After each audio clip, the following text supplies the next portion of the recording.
How to change Squarespace template. Hello guys and welcome to today's video. Today, we're going to talk about this platform called Squarespace. Now what we want to do is to change the Squarespace template that we currently have. Now unfortunately, once you started editing your Squarespace website, you wouldn't be able to change your template midway.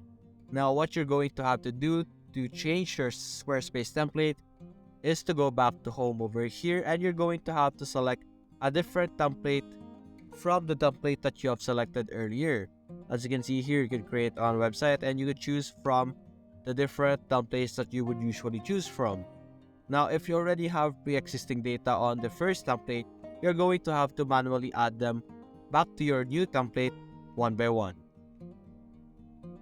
It is unfortunate that there is no direct and easier way, but this is the way you could change your Squarespace template.